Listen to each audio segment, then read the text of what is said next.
Ayah bunda, jumpa lagi dalam acara mini parenting. Topik kita kali ini adalah bagaimana mengantisipasi dan mendampingi anak dari tindakan pelecehan seksual. Bersama saya Wahyuni Kristinawati dari Fakultas Psikologi Universitas Kristen Satya Wacana.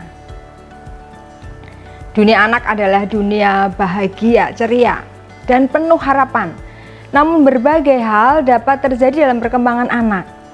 Sebagian hal tidak dapat terhindarkan, namun kita dapat memperkokoh daya tahan dan kewaspadaan untuk meminimalkan potensi terjadinya pelecehan seksual pada anak.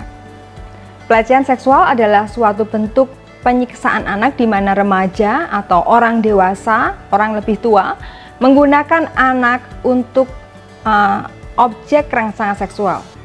Bentuk-bentuk perilaku yang termasuk pelecehan seksual antara lain meminta atau memaksa anak melakukan aktivitas seksual, melihat alat kelamin anak meski dengan tujuan yang tidak baik, memberikan paparan yang tidak senonoh kepada anak.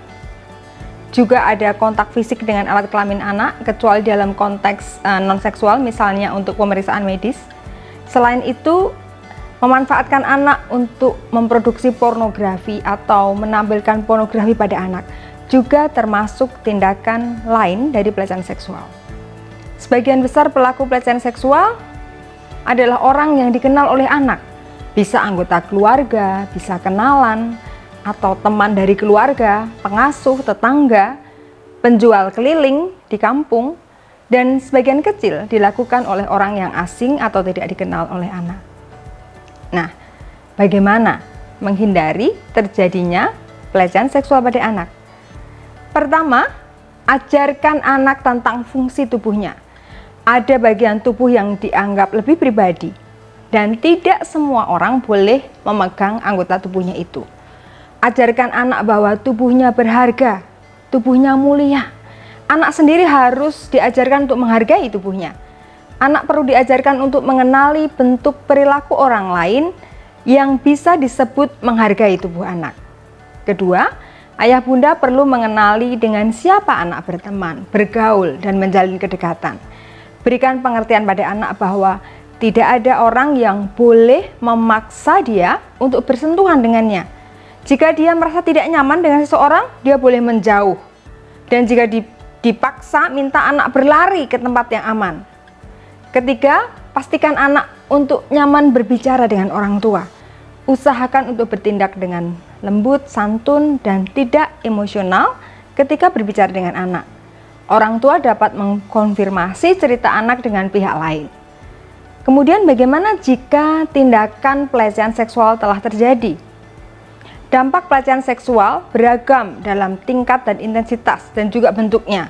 Bisa cedera fisik pada alat kelamin, bisa infeksi, penyakit menular seksual, kerusakan neurologis atau kerusakan syaraf, juga kerusakan psikologis seperti gelisah, stres, perubahan perilaku, anak menjadi mimpi buruk, trauma, perasaan hancur atau kotor, merasa hilang harapan, dan lain-lain. Selain itu, tidak hanya anak yang terpukul, ayah bundanya juga dapat mengalami perasaan yang sangat tidak nyaman. Oleh karena itu, saat menolong anak-anak, ayah bunda perlu mengendalikan diri dan mungkin perlu juga mencari pertolongan profesional jika perlu. Jika tindakan pelecehan seksual telah terjadi, peran orang tua adalah membuat anak merasa aman dan nyaman, bisa dengan cara duduk bersama dengan anak, tidak harus dengan bercakap-cakap. Memeluk anak, menangis bersama, kadang-kadang menjadi tindakan yang juga menolong. Jangan paksa anak untuk bercerita jika dia tidak siap. Kondisikan situasi sehingga anak merasa bahwa ayah bundanya siap mendengarkan kapanpun dia bersedia. Hal lain yang perlu dilakukan adalah menyimpan bukti-bukti jika kelak diperlukan. Nah, ada dua hal yang perlu kita pikirkan juga, yaitu memutuskan untuk melapor dan siapa yang harus melapor. Karena laporan dugaan kekerasan dan pelecehan pada anak adalah bentuk tanggung jawab untuk melindungi anak. Jika tindakan pelecehan seksual telah terjadi, ajak anak untuk mengekspresikan perasaannya, bermain, tertawa bersama anak, dapat membantu anak untuk memiliki sedikit ruang untuk menjadi lebih lega. Orang tua juga dapat mengajarkan nilai kehidupan lewat cerita. Dalam kehidupan yang buruk, menjadi pejuang yang kuat dan bertahan adalah sebuah pilihan. Ajak anak untuk bersama-sama dengan orang tua menyerahkan diri dan menemukan Tuhan dalam pengalaman buruknya. Demikian tips pendek mendampingi anak dalam pengalaman atau mengantisipasi pelecehan seksual. Jika ayah bunda memiliki pengalaman tentang mendampingi anak, ceritakan tips di kolom komentar yang sudah disediakan. Termasuk jika ada permintaan tentang tips parenting yang lain. Bila ayah bunda membutuhkan ide tentang aktivitas bersama dengan anak, silakan lihat acara Geku-Geku di kanal YouTube YKB GKI TV. Selamat berproses bersama anak-anak, Tuhan memberkati.